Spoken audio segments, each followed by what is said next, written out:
She was hiding behind my barn. It was a cold night in early winter. The sky was full of stars, and the wind moved slowly through the empty fields. John, a lonely farmer in his early 40s, had just finished feeding his animals. He was ready to lock the barn when he saw something strange. Behind the barn, something was glowing, a soft blue light. At first, he thought it was a lantern, but then it moved, not like a human, not like any animal he knew. He stepped closer, holding his flashlight. "Hello, who's there?" He called out. No answer. He moved slowly, boots crunching on the cold dirt. The glow was fading, like it was hiding. John turned the corner, and there he saw her. A woman. But not like any woman he had seen before. Her skin was pale blue. Her hair looked like silver threads. She was wearing torn, strange clothes, not warm enough for the freezing night. In her arms, she held a small child wrapped in a dirty blanket. She looked weak, scared. Her eyes were big and shining like stars. "Please," she said softly. Her voice was shaking. "No harm. We just need place." Warm, a tone stared at her, not sure what to say. "Are you human?"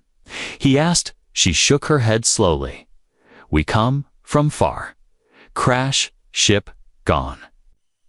Just us. John didn't know what to do. This had to be a dream.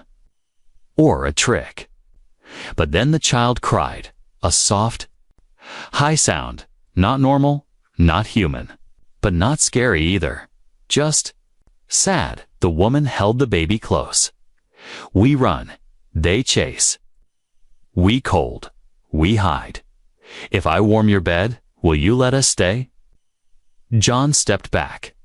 What did she mean? Warm his bed? Was she asking for help, or something else? He looked at the woman. Again, she was shaking. Her hands were bleeding. She was not dangerous. She was just lost. He sighed. "Come inside." He led her to the small wooden house. It was quiet and warm inside. He gave her a blanket, sat her near the fire, and poured hot soup into a bowl. She touched the bowl carefully, like she had never seen one before. She smiled, weak but thankful. The child looked around with wide eyes.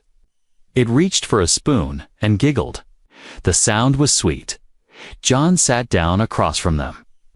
He was still confused, but his heart felt something he hadn't felt in years. "You have a name?" he asked. She hesitated, then said Zara. "He, my son." Kiri. John nodded. "I'm John. You're safe here. For now." Zara looked at him with those glowing eyes. "You. Kind. Most run. You stay."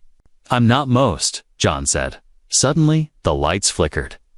A cold breeze came through the cracks in the walls.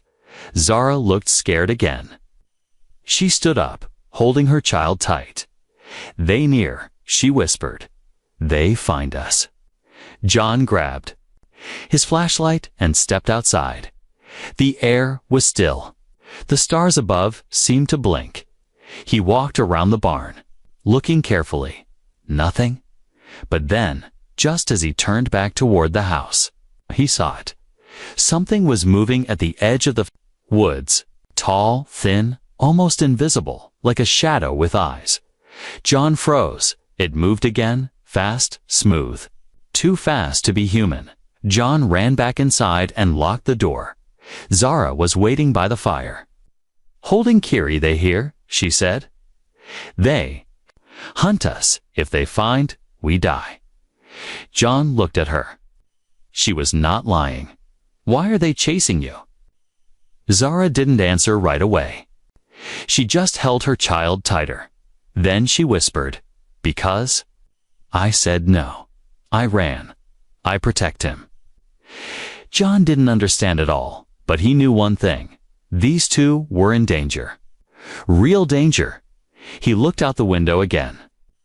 The forest was quiet, but he knew something was out there. watching, waiting. He checked the gun hanging near the fireplace. Loaded, just in case. Zara looked at him with hope and fear. You help us. John nodded slowly. You saved my night from being empty. I'll try to save yours. The fire crackled softly. Outside, the wind grew stronger, but inside, for the first time in a long time, John's house was not silent. It was full of life, and something more, something strange, something about to change everything. John woke up to a strange sound. It was not the usual wind or the creak of his old house. This was soft, like a whisper coming from outside his window. He looked out but saw nothing but darkness and cold stars. Still, the feeling of being watched did not leave him. Zara was sitting by the small fire inside the room, holding her son Kiri close. The child's eyes were wide open, glowing faintly in the dark. John had never seen anything like it before. It made him both curious and nervous. Who are they? John asked quietly, not wanting to scare them. Zara looked at him, her face full of sadness. My people, not all same. Some good, some hunters. John blinked. Hunters, why do they want you? She hugged Kiri tighter and said, because I ran away. I carry secret. They want secret. They kill to get it. John felt a chill run down his spine. A secret? What kind of secret? Was it dangerous or powerful? Zara's voice became softer. I was part of their group once, but I left to save my son, and maybe Earth. John stared at her. Earth. Yes, she said slowly. This planet is new for us. I want it safe, but they come to take Kiri back. John thought about it, aliens hunting an alien mother on Earth. It sounded like a story from a movie. But this was real. Outside, the wind picked up again. It whispered through the cracks in the windows. John's mind raced. How could he protect them? He had no weapons, no help. Just his old rifle and his courage. Suddenly, Kiri reached out his small hand and touched John's arm. Warm feelings spread inside him, strange and strong. It was like the child was giving him power or asking for help. John looked at Zara. He's special. Yes, Zara whispered. Kiri is starborn. He has power they want. If they catch him, war will come to Earth. John's heart pounded. War? On his quiet farm. He realized this was bigger than him. Bigger than any danger he had faced before. Tell me everything, John said. Zara took a deep breath. Long ago, our home was a bright world in another star system. But it was destroyed by war. My people divided us. Some wanted peace, others wanted power. Us. She looked at the fire, her eyes reflecting. The flames. I belonged to the peace group, but the hunters, ... They are different. They want to find the power hidden in Kiri's blood. John wanted to ask more, but the sound of something moving outside stopped him. He stood quickly and looked out the window again in the dark woods near the edge of the farm. Two glowing eyes stared back at him. They come, Zara said softly, almost afraid. John grabbed his rifle and moved slowly to the door.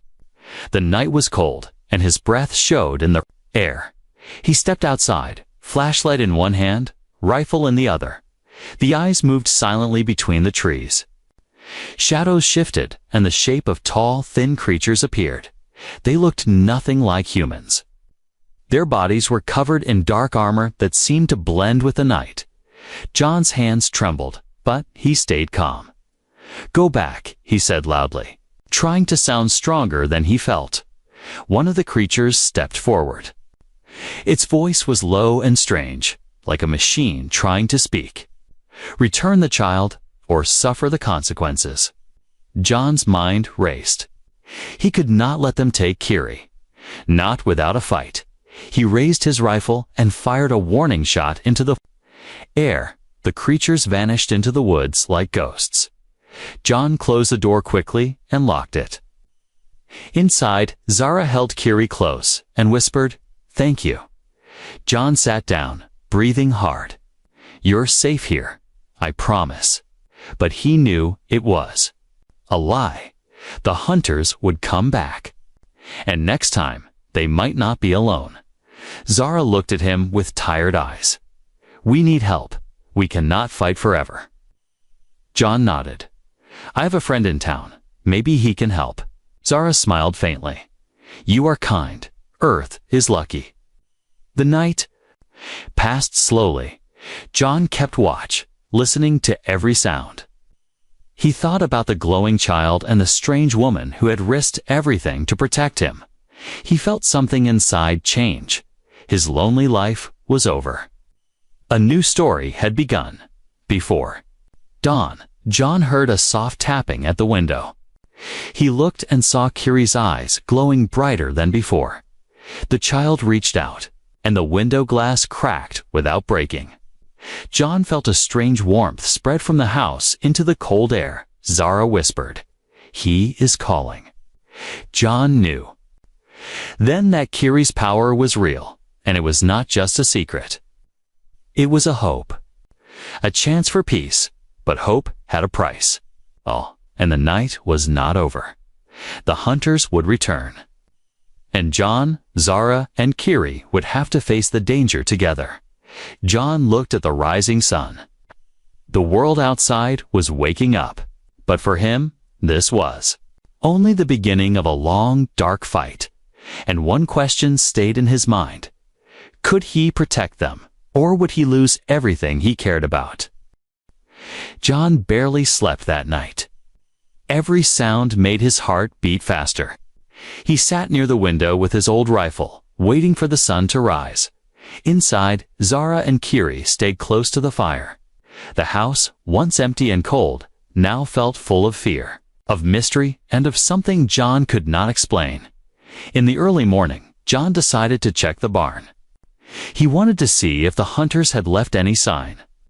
He walked out quietly, shotgun ready, eyes searching every shadow. Dew covered the ground, and a strange smell was in the air, a mix of burned metal and something sweet. Almost like flowers, as he opened the barn door, he stopped. Deep scratch marks ran across the wooden walls, higher than any animal could reach. There was a small pool of thick, dark liquid like black oil, but somehow alive. Moving slowly as if it was searching for something. He shivered. These were not normal visitors. Suddenly, he heard a voice behind him, soft, musical, and frightened. "Don't touch," Zara said. She had followed him outside, holding Kiri close. "That is Hunter's mark. If you touch, they can find you." John stepped back. What do they want so badly? Zara looked away. "Kiri, my son, is different. He holds something inside him, a memory, a map. The hunters want it. With the map, they can start a new war." John tried to understand. A map? In his mind, in his blood. Zara said quietly, "Kiri is the key." John watched the child. Kiri was looking at a broken window on the barn wall. T reached out, small blue fingers glowing. As he touched the glass, the cracks began to heal. The glass became clear again, better than before. John's eyes widened. He fixed it. Zara nodded. He can fix or destroy. That's why they fear him. For a moment, John wondered if he should have let them stay. Was he bringing danger to his own home? But then he saw Kiri's smile, gentle and innocent, and the fear faded a little. Suddenly, a sharp sound came from inside the house, like the radio turning on by itself. They rushed back in. The old radio on the kitchen shelf glowed blue, playing. Static. Then a deep, cold voice filled the room. "They are here. Do not help them.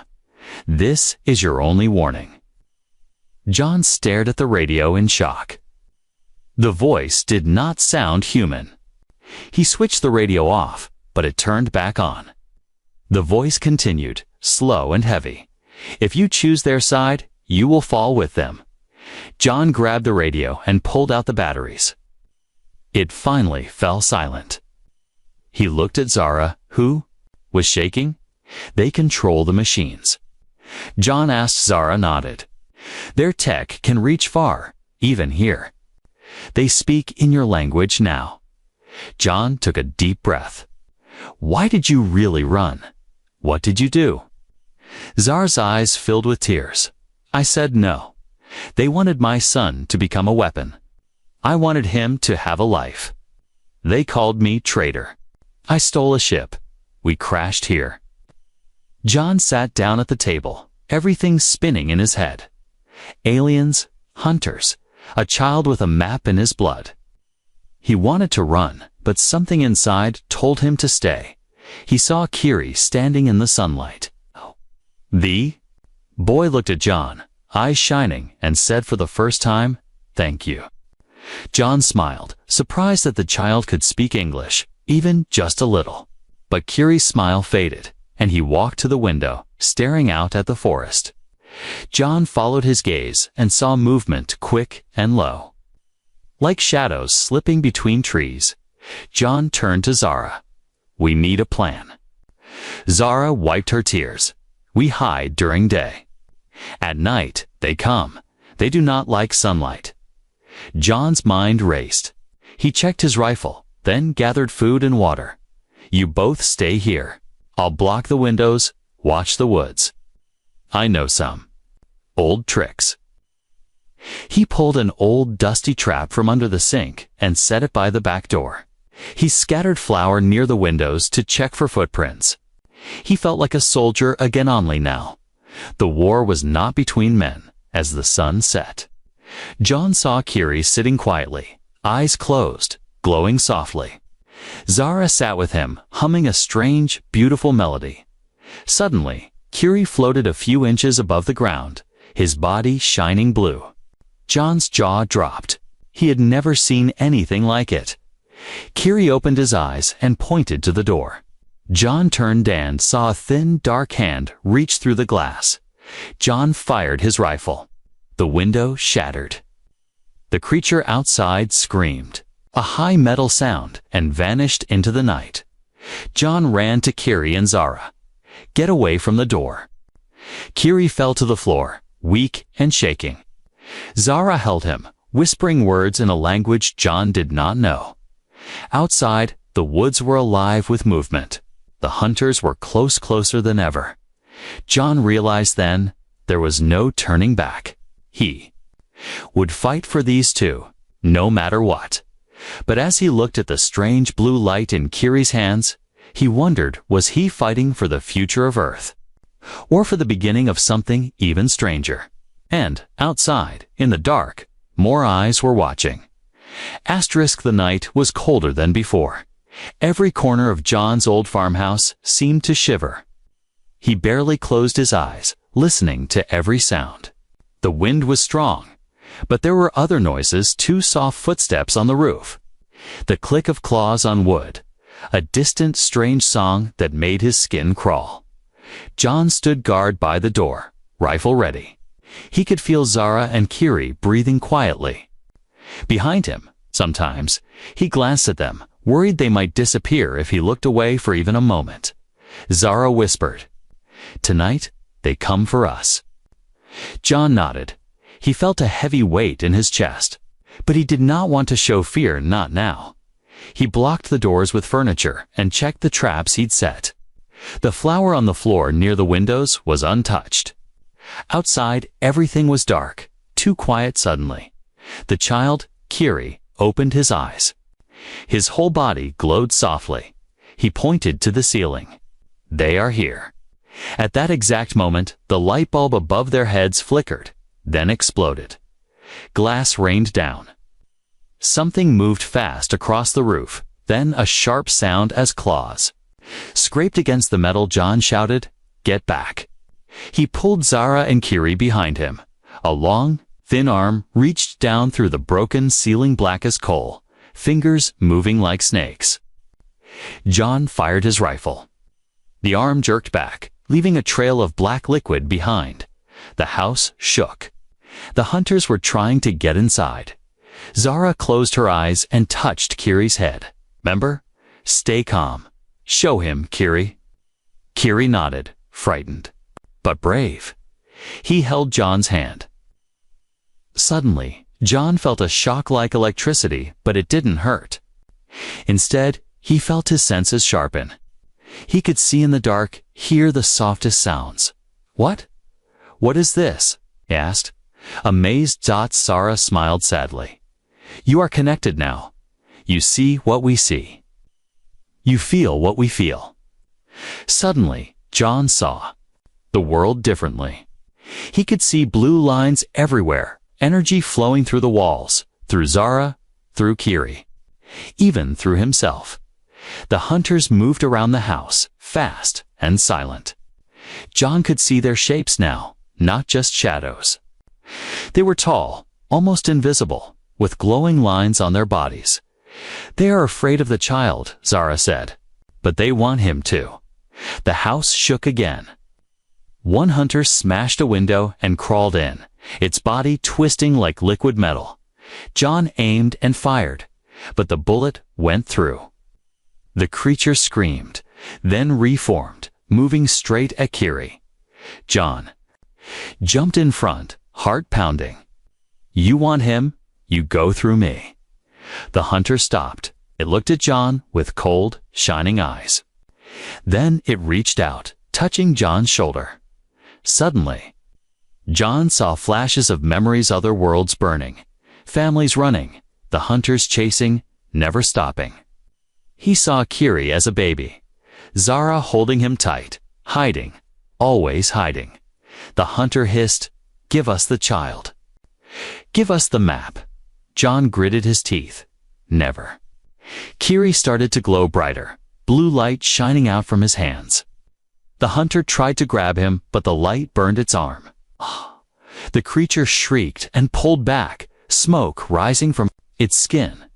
More hunters were climbing on the roof, smashing at the doors and windows. John could see them all. No 6, maybe 7. Too many. Zara looked at John, fear in her eyes. "They will not stop. If they get inside, we are finished." John remembered the traps he'd set. He grabbed Zara and Kiri, the basement. Now, they ran down the old wooden stairs into the basement. John slammed the door and locked it. The basement was dark, cold, and full of dust. But it was safer than upstairs. For now, John breathed hard, trying to think. How do we fight them? Guns don't work. Kiri crawled into John's lap.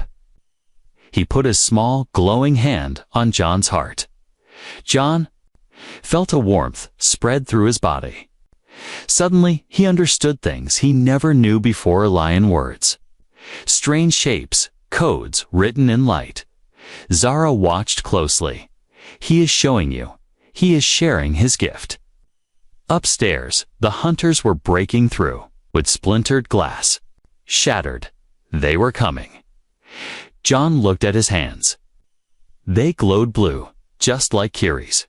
He understood now. He was not just a protector. He was part of their family. John stood up. Ready? If they want to fight, they'll get one. Suddenly, the basement wall cracked. A black claw reached through the stone. The hunters were coming, and there was nowhere left to run. John faced the darkness, glowing blue. "You can't have them," he said, voice strong. "I will fight for them. I will fight for us all." In that moment, the battle for the child and for Earth truly began. The basement walls shook as the hunters smashed against them. John pressed his back to the cold stone, feeling his heart race. He could hear Kiri breathing fast, see blue light flickering in the darkness as the child clung to Zara. The air smelled like dust and something strange, something electric and alive. John looked at his hands. They still glowed with the energy Kiri had shared. He flexed his fingers, feeling warmth pulsing in his veins. It was powerful, but he did not know how to use it.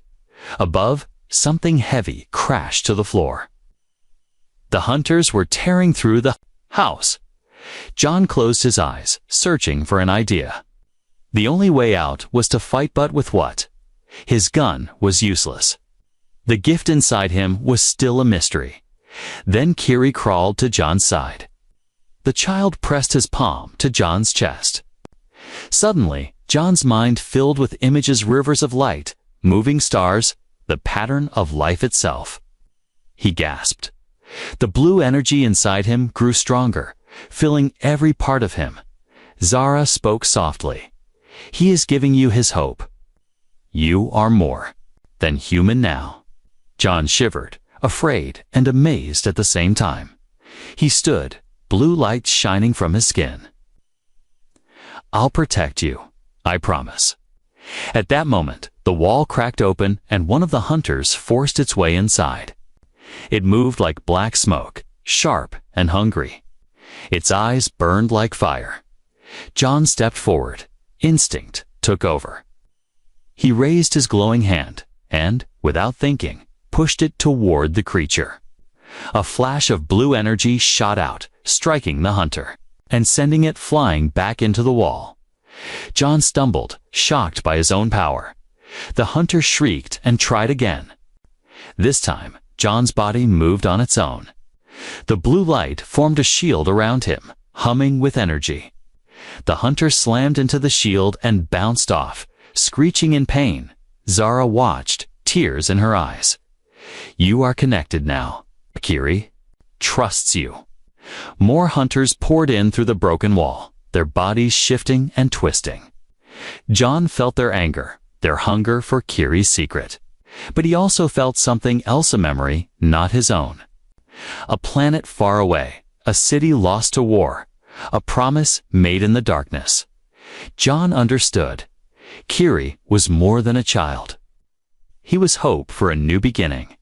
The hunters surrounded them, snarling in a language John suddenly knew. Give us the map. Give us the child, or your world will burn. John shook his head. No, not today. He focused, calling on the energy inside him. It felt like reaching for a sun burning in his chest. Blue light burst from his hands, knocking the hunters back. But there were too many. The basement shook as the hunters attacked again and again. John's new power was strong, but it was not endless. He could feel it fading, like a candle burning low. Kiri crawled into John's arms. The child's face was pale, his glow dimming. Zara knelt beside them, whispering words of hope. We can't hold them forever, John said. Is there another way? Zara closed her eyes, thinking, there is one thing. Kiri's gift can call for help, but it is dangerous. It could bring more hunters, or something worse. John looked at Kiri. The child nodded, bravely. Do it, John said. We have no other choice. Kiri placed his hand on the basement floor. Blue light spread through the cracks, moving like water, reaching deep into the earth. The hunters screamed and tried to stop him, but John blocked them with his shield. Suddenly, the ground trembled. The light rose up through the whole house, then shot into the sky a blue beam so bright it could be seen for miles. The hunters froze, confused. For the first time, they looked afraid. Far above, something answered. A distant hum, a signal returning from the stars. John felt the power. Drained from his body, but he stood tall, arms around Kiri and Zara. It's done. Help is coming. The hunters howled in rage, then disappeared into the darkness, melting back into the ground. The basement was silent again. Zara hugged Kiri tight. John sat down, exhausted, his blue glow fading. Outside in the night sky, new. Lights appear, shapes moving among the stars, getting closer. John didn't know if they were friends or enemies. He only knew one thing. Nothing would ever be the same. And as the blue light faded from the farmhouse, John whispered to himself. I will protect them, no matter what comes next. John sat on the cold basement floor, feeling the energy inside him fade. His arms were heavy around Zara and Kiri. Above them, the house creaked and moaned, still shaking from the battle. Dust drifted in the blue. Light, now only a soft glow. For a while, nothing happened. It's just silence. Zara stroked Kiri's hair. The child's breathing was slow, but he was safe. Then a distant humming began. It was not thunder, not wind, something new, something huge, moving in the sky. John pushed himself up and peered through a crack in the basement window. The night outside was no longer dark. The sky was alive with strange shaped circles of silver, blinking lights, shadows gliding over the trees. Something massive hung above the farmhouse, blocking out the stars. John's heart raced. Is that your people? He whispered. Zara listened, her eyes full of worry. Not all my people. Not all our friends. Suddenly, a blinding white beam shot down from the largest ship, lighting up the whole yard. John squinted and saw soldiers' men in dark suits with guns rushing across the fields. Earth people, John said, surprised. They came fast. Zara pressed Kiri close. Kay will not understand. They will be afraid. Heavy boots thudded above as soldiers broke into the house. This is the military, a voice shouted. Come out with your hands up. John's head spun. If they saw Zara and Kiri, what would they do? Help them. Lock them away. Hand them over to the hunters. Zara gripped his arm. We cannot let them take him, please. John nodded. Stay here. He climbed the basement steps, heart pounding. The kitchen was full of broken glass and strange blue marks. Soldiers aimed guns at him. Are you John Carter? An officer barked, Is there anyone else here? John stood tall. Just me. What's happening? The officer's eyes narrowed. Something landed here. Something from Earth. Our sensors went crazy. You need to tell us everything. John hesitated. If he lied, they might search and find Zara and Kiri. If he told the truth, would they believe him? Suddenly, the floor shook. A deep, metallic voice echoed from outside. All humans remain inside. This is not your fight. The soldiers looked confused, aiming their weapons at the windows. A shape appeared in the bright beam, tall and shining, neither human nor hunter. It spoke with a voice that sounded like thunder and music at the same time. We have come for the Starborn, it said. Give him to us, and your world will be safe. John felt fear rise again. Zara and Kiri were still in the basement. He had to protect them. The officer turned to John. What do they mean? Do you know something? John shook his head. I don't know what they want. Outside, more shapes landed. The new aliens did not attack, but they surrounded the house, waiting. The hunters were gone, but a new danger was here. Then, the basement door opened quietly. Kiri stepped out, blue eyes shining in the light. The soldiers gasped, some backing away in fear.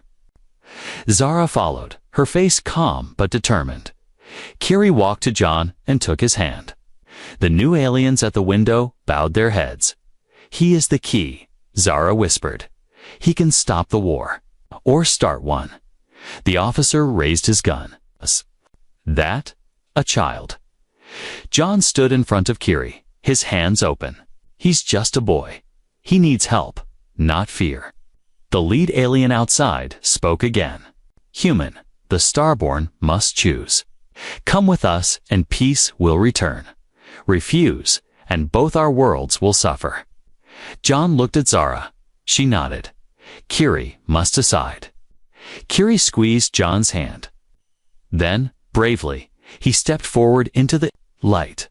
I want peace, the child said. No more hiding. No more running. The aliens nodded, lowering their weapons.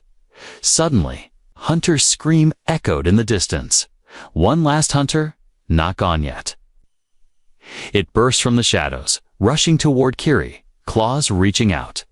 John leaped between them, raising his glowing hands. The hunter crashed into him, but this time the blue light was stronger, brighter. It burned the hunter away, leaving only smoke and silence. Kiri hugged John tight. "You protected me," the child whispered. The lead alien looked at John. "You are part of our story now. You are chosen." John felt the truth in those words. He was changed human and something more as dawn broke. The ships in the sky faded one by one until only a soft hum was left. The military officers lowered their guns, not sure what to believe. Zara smiled at John. "Thank you for everything." John watched the sunrise, wondering what came next. He knew the world had changed forever.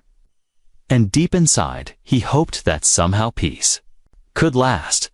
But he also knew, somewhere in the stars, others were watching, and they might not be as kind. John stood in the pale morning light, the world around him still and strange. The farmhouse looked broken windows, smashed, walls cracked, blue marks glowing softly on the wood. Soldiers searched the yard, confused and afraid. In the sky, only faint traces of silver clouds showed where the alien ships had hovered.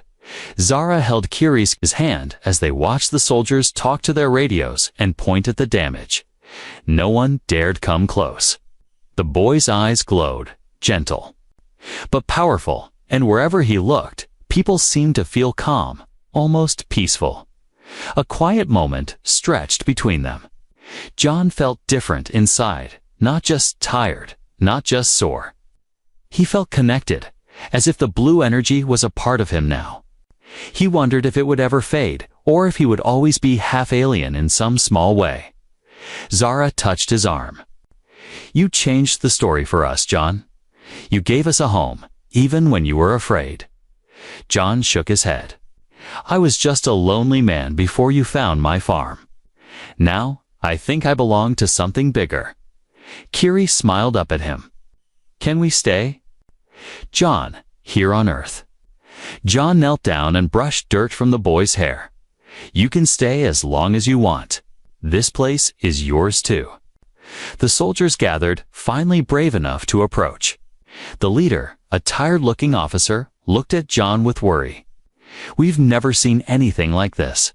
What are they? Are we safe?" John spoke softly, choosing his words with care. "They are family now. They're not here to hurt anyone. But if you try to take them, I'll fight to protect them whatever it takes." The officer looked at Kiri's glowing eyes and seemed to understand. He nodded and led his men away, leaving the three alone again. Suddenly, the sky flickered. A deep, musical hum rolled across the farm. Another ship appeared smaller than before, shining gold and white. It landed gently by the old barn, stirring dust and broken hay. From the ship stepped a tall figure, dressed in robes that shimmered with shifting colors. The figure bowed deeply to Kiri, then to Zara, and finally to John. "You have proven yourself." "Human," the figure said, voice echoing with power. "Because of your kindness and your courage, your world is safe for now." Kiri walked to the stranger, reaching out his small hand. "I choose Earth. I want peace here. I don't want to run anymore." The stranger smiled. "Then peace will begin with you." He placed his hand on Kiri's head, and for a moment, the whole world felt brighter. Like the sun had broken through every cloud. John felt hope fill his heart, stronger than fear, stronger than pain. He looked at Zara, who smiled through her tears. The stranger turned to John. "There will be others who come, some in peace, some in war. But you have changed the path for both our worlds. You are a bridge between stars now." The ship rose again, disappearing into the morning sky. John led Zara and Kiri back into the house. past the broken windows and glowing blue marks. They sat together by the fireplace, where the flames seemed a little warmer, a little brighter. For the first time in a long time, John's house was not empty. It was full of life, full of laughter, and full of hope. As the day turned to night again, Kiri curled up by the fire and asked softly, "If I warm your bed, will you still let us stay?" John smiled, tucking a blanket around him. "You don't have to ask. This is your home now, as long as you need." Zara whispered, "Thank you, John, for saving us." John looked at the stars outside the window, wondering what else waited out there. What new stories would come to his small farm? He knew the world had changed forever. Maybe he had, too.